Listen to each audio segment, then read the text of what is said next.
Shalom, selamat pagi kekasih Tuhan. Saat ini kita akan membaca dan merenungkan firman Tuhan yang terdapat dalam Matius 7 ayat 7 sampai ayatnya yang ke-11. Namun sebelum itu mari kita berdoa. Tuhan Allah kami yang baik, kami bersyukur berterima kasih kepadamu suatu kesempatan kehidupan yang Tuhan masih anugerahkan kepada kami. Kami bersyukur buat berkat Tuhan yang terus melimpah dalam hidup kami. Saat ini ya Bapa, kami akan mendengarkan, kami akan membaca sebagian dari sabda Tuhan. Kami mohon ya Bapa Engkau memberkati kami, lingkupi kami sekalian dengan kuat kuasa Roh-Mu yang kudus, sehingga memampukan kami mengerti, memahami sabda kebenaran firman-Mu dengan baik. Dan biarlah hikmat dan pengertian yang berasal daripada Tuhan menyertai kami, melingkupi kami, sehingga firman Tuhan senantiasa kami pahami dengan baik. Dan segala kuasa kegelapan, setan iblis yang berusaha mengacau balaukan pikiran hati kami dalam perenungan firman saat ini kami tolak dan kami patahkan dalam nama Tuhan Yesus Kristus. Berfirmanlah ya Tuhan, hati kami siap untuk menerimanya. Dalam nama Tuhan Yesus Kristus kami berdoa dan kami mohon ampun akan salah dan dosa kami. Amin. Matius 7 ayat 7 sampai 11 berbunyi demikian. Hal pengabulan doa.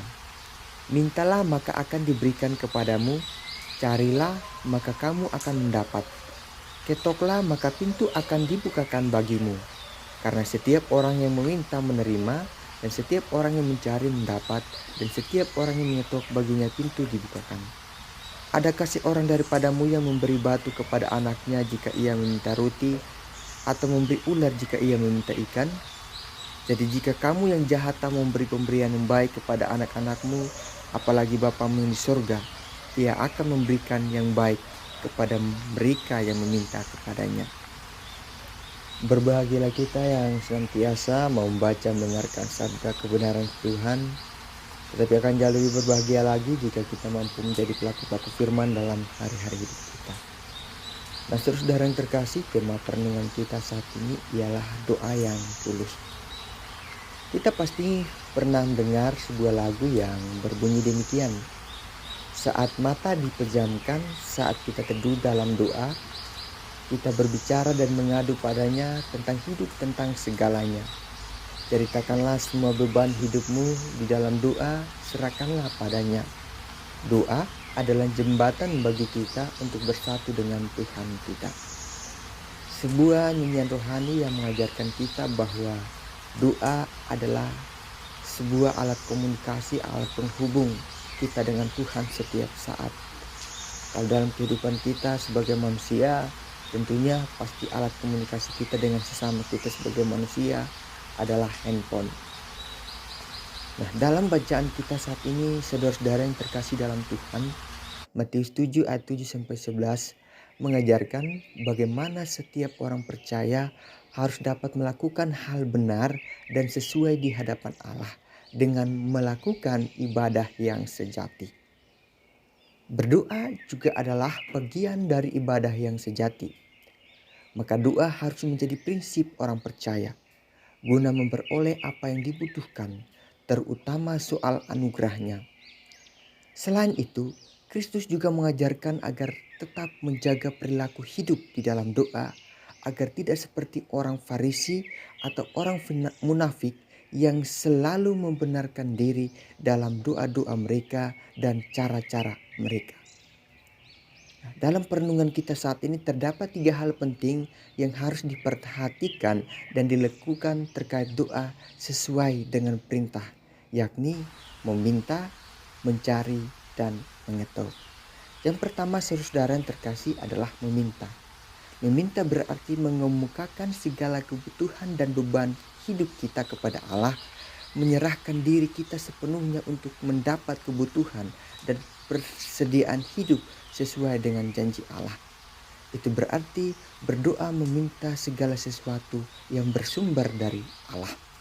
Seperti yang telah dikatakan di atas tadi bahwa doa adalah alat komunikasi yang dapat memperlihatkan kedekatan kita dengan Allah.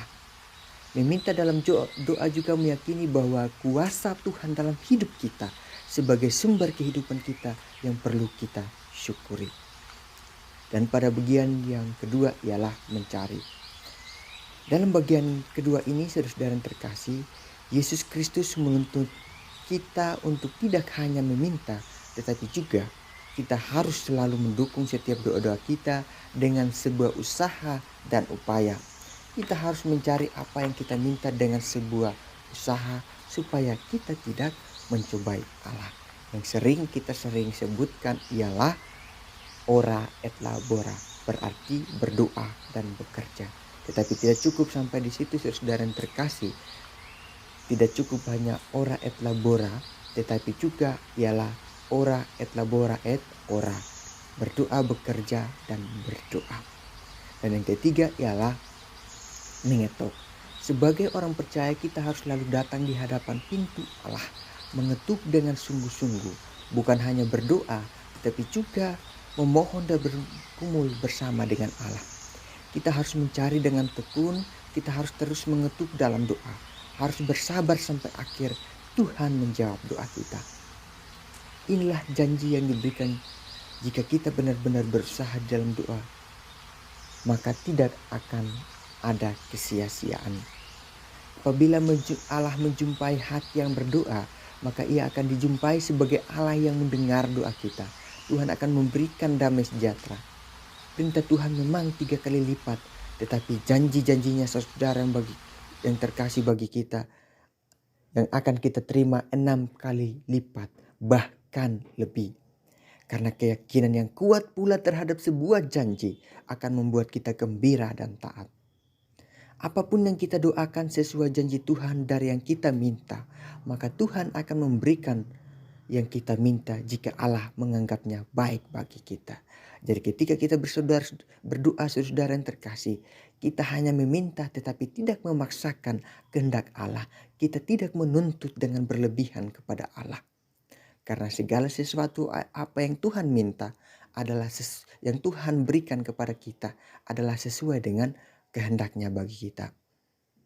Dengan mencari usaha menjadi tidak sia-sia saudara, sebab Tuhan akan ditemukan bagi mereka yang mencari Dia. Ketoklah maka pintu rahmat dan anugerahnya tidak akan lagi ditutup, melainkan akan dibukakan bagi anak-anaknya.